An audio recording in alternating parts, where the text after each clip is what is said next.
sa lahat ng sumusuporta sa akin, followers, supporters, friends. Magandang gabi sa inyong lahat. At ako po ay matutulog na. Kaya ako'y nagpapaalam sa inyo. Bawat isa sa inyo, magyakapan po kayo sa baba. Huwag niyong kalimutan na maliit man o malaki yung bahay mo, sana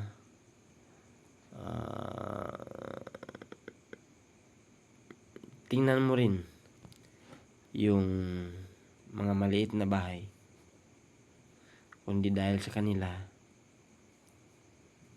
hindi maging malaki yung bahay natin.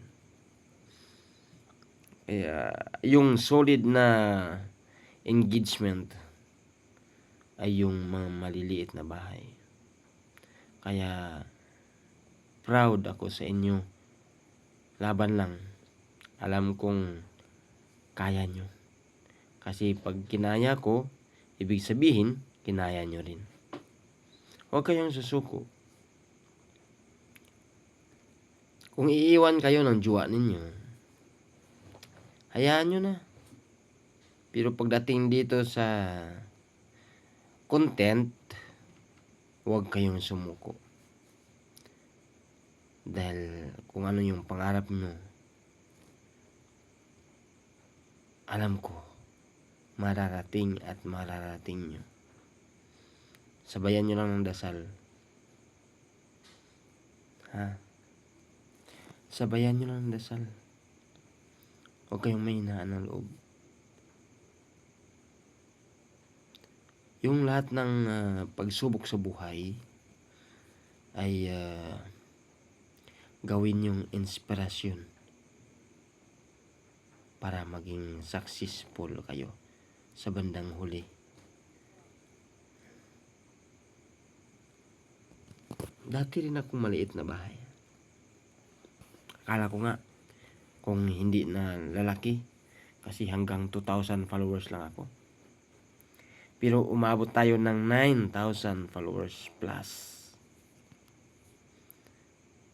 Kaya lumaban din ako. Minsan naisip ko na kailangan ko na bang sumuko. Pero sabi ng mga followers ko, ng mga supporters, laban lang idol. Sa una lang yan, medyo mahirap. Pero sa bandang huli, magiging happy ka rin. Kasi maganda yung resulta niya. Basta sipag at tiyaga lang ang kailangan. Post lang mga idol. Post.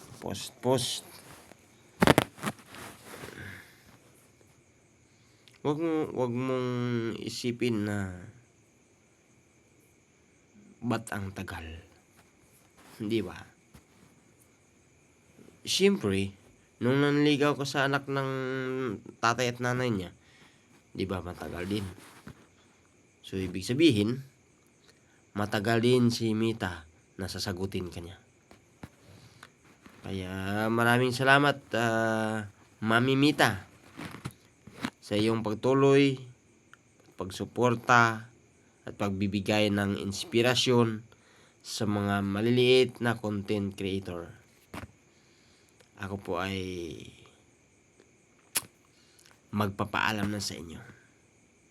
At ako ay matutulog na. Kaya sana kayo rin tutulog na. Bawal magkasakit. Ang hirap magkasakit tulad sa akin. Noong nakarang araw, sipon, ubo, yung lumuluha ka, diba? Sumasakit yung ulo mo, walang tutulong sa iyo, kundi ikaw lang ang makapagtulong sa sarili mo. Good night, everybody. See you tomorrow.